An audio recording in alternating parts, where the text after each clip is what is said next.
సాగుతూ పేద ప్రజలతో ధ్యేయంగా భావించే ఈ వ్యక్తి పేరు రాజారెడ్డి.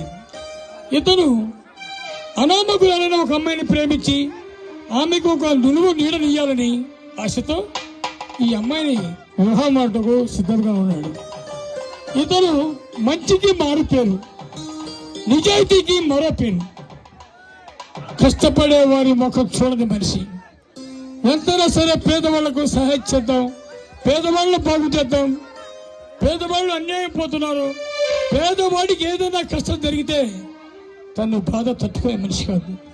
అలాంటి మనిషికి ఇలాంటి మంచి అమ్మాయితో వివాహం జరుగుతుంది. ఈ వివాహం పూర్తిగా 100 ఏళ్లు జరుగుతుందా, లేదా కీచకుల రాజకీయ నాయకుల చేతుల్లో పడి నలిగి నాశనమైపోతుందా? ఇక జరగబోయే కథలో మీరు చూసి ఆలోచించండి. మంచికి ఏం జరుగుతుందో, మంచికి న్యాయం జరుగుతుందా, మంచికి అన్యాయం జరుగుతుందా? ఆ కథ మా రౌడీ సింహాలు జరగబోయే కథలో చూడండి. శుక్లాంబరధరం విష్ణు శశివర్ణం చతుర్భుజం ప్రసన్నవదనం ఛాయే సర్వ విఘ్నోపశాంతయే. అమ్మాయి కాలు దుక్కలేనా? ఏదమ్మా అమ్మాయికి ఏళ్ళు తొక్కు, ఏదో బట్టిలో తొక్కాలి. అమ్మాయి బట్టిలో తొక్కులైనా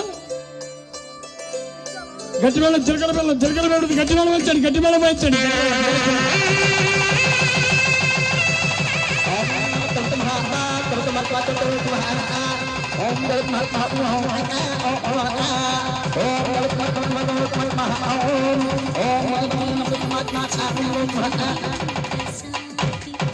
బాబు, అందరూ ఈ మంగళసూత్రాన్ని కళ్ళకు అంటుకోండి. ఆయన లేసోసారి ఈ మంగళసూత్రానికి కళ్ళకు అంటుకోండి. బాబు రాజారెడ్డి గారు, ఈ మంగళసూత్రాన్ని అమ్మాయి వీళ్ళు జరిపించారు. ఆయన ఓ మాంగళ్యం తంతునానేనా మహజీవన హోతునా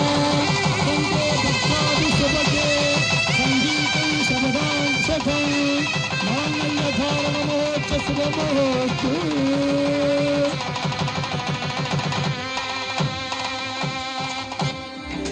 తెలుగింటి పాల సంద్రము కనిపించిన కూన శ్రీహరి ఇంటి దీపములే కనిపించిన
నాయన రాజారెడ్డి గారు, అమ్మ వేళ పోతాడు మీరు. ఆయన లేవండి.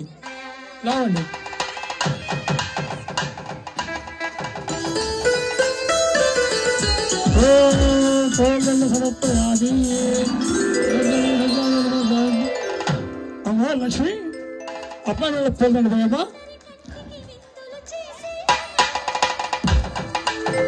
బాబు కూర్చోండి. బిందె దగ్గర పెట్టు. దగ్గర ముందుకి